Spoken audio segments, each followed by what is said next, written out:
ప్రకాశం జిల్లా దర్శి మున్సిపాలిటీలోని శివరాజ్ నగర్లో TDP incharge Kottipati Lakshmi ఆధ్వర్యంలో ఎంఆర్ఓ శ్రావణ్ కుమార్ పర్యవేక్షణలో క్రికెట్ స్టేడియం నిర్మాణం జరుగుతోంది. ఈ స్టేడియం పనులను జిల్లా కలెక్టర్ రాజ్బాబు పరిశీలించారు.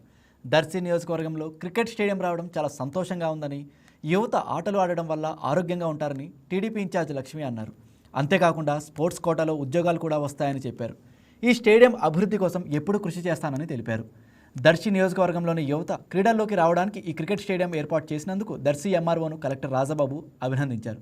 ఈ క్రికెట్ స్టేడియం అభివృద్ధి కోసం ముఖ్యమంత్రితో కూడా మాట్లాడి ఆంధ్ర టీంను ఇక్కడ ఆడించి దర్శికి, ప్రకాశం జిల్లాకు ఈ స్టేడియం ద్వారా మంచి పేరు తీసుకొస్తానని కలెక్టర్ రాజబాబు తెలిపారు. క్రికెట్ స్టేడియం ని స్పోర్ట్స్ మీద ఇంట్రెస్ట్ కానీ ఇక్కడ అవకాశాలు లేక, సదుపాయాలు లేక, ఓపెన్ ప్లేసుల్లో ప్రాక్టీస్ చేసుకోవడం లేదా అద్దంకి, ఒంగోలుకి వెళ్ళటం, వివిధ రకాల స్పోర్ట్స్ గాను అది చూసి గమనించి ఇక్కడ క్రికెట్ స్టేడియం ఏర్పాటు చేయడం నిజంగా మెచ్చుకోదగ్గ విషయం. ఈ ఇనిషియేటివ్ తీసుకున్న ఎంఆర్ఓ గారికి, దానికి పూర్తి సహకారం ఇచ్చిన కలెక్టర్ గారికి, అట్లాగే మేమందరం కూడా ముందుకు వచ్చి ఇది కంప్లీట్ చేయడానికి అన్ని విధాలుగా కోఆపరేట్ చేస్తున్నాము. శివరాజ్ నగర్ లో కూడా ఈ స్టేడియం రావటం ఇక్కడ వాసులకు రేపు ఎంప్లాయ్మెంట్ పరిధిలో కానీ, ఇక్కడ ఈ ఏరియా డెవలప్మెంట్ కానీ వాళ్ళకి చాలా ఉపయోగంగా ఉంటుంది. అంతేకాకుండా ఇది ఒక్కటే కాకుండా కూటమి ప్రభుత్వం అధికారంలోకి వచ్చాక ఎప్పుడో నిలిచిపోయిన స్పోర్ట్స్ స్టేడియం ని కూడా ముందుకు తీసుకెళ్తున్నాము.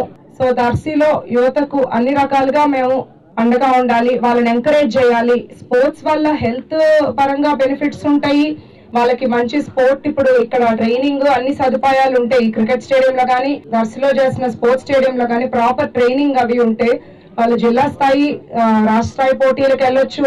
అట్లాగే రేపు స్పోర్ట్స్ కోటాలో ఎంప్లాయ్మెంట్ కూడా వాళ్ళకి ప్రత్యేకమైన అవకాశాలు ఉంటాయి.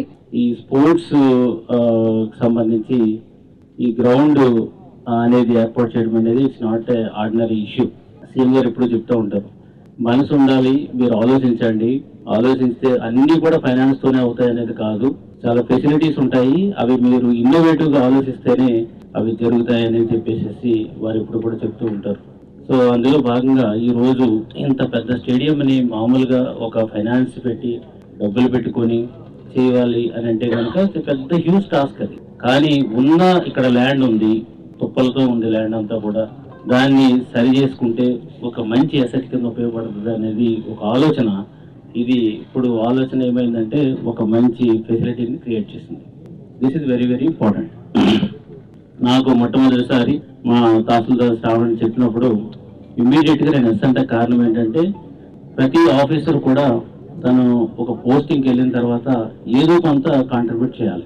సో అది నేను ఇప్పుడు కూడా మా ఆఫీసర్స్ కూడా అడుగుతూ ఉంటాను, నువ్వు ఈ పర్టికులర్ పొజిషన్లోకి వచ్చి యాజ్ ఏ కలెక్టర్గా కానీ, లేదా ఒక ఆర్డీఓగా కానీ, ఒక తహసీల్దార్గా కానీ, లేదంటే ఎనీ పోస్ట్, నీ పోస్ట్ ఇక్కడికి వచ్చావు అని అంటే కనుక నీ ద్వారా ప్రజలకు ఏం మంచి జరిగింది, నీ కాంట్రిబ్యూషన్ ఏంటి, ఇక్కడి నుంచి 2 సంవత్సరాల్లో వెళ్ళిపోయినప్పుడు నీ కాంట్రిబ్యూషన్ ఏంటి అనేది నేను ఇప్పుడు కూడా ఆఫీసర్లు అడుగుతూ ఉంటాను. సో అందులో భాగంగా నాకు ఆల్రెడీ మైండ్లో ఉంది కాబట్టి, సార్ నేను ఒక క్రికెట్ స్టేడియం చేస్తున్నాను అని అనేటప్పటికీ దట్టు స్టేడియంస్ ఇక్కడ ఎక్కడా లేవు. ఇక్కడ సుమారు 11 నుంచి 20 సంవత్సరాల మధ్యన ఉన్నటువంటి పిల్లలు 20,000 మంది దాకా ఈ కాన్స్టిట్యూన్సీలో ఉన్నారని చెప్పారు. వాళ్ళందరూ కూడా ఇప్పుడు క్రికెట్ మీకు అందరికీ తెలుసు, it is one of the famous and most liked game. So చిన్నపిల్లల నుంచి పెద్దవాళ్ళ వరకు కూడా సో ఆ క్రికెట్ ని ఆస్వాదించేటువంటి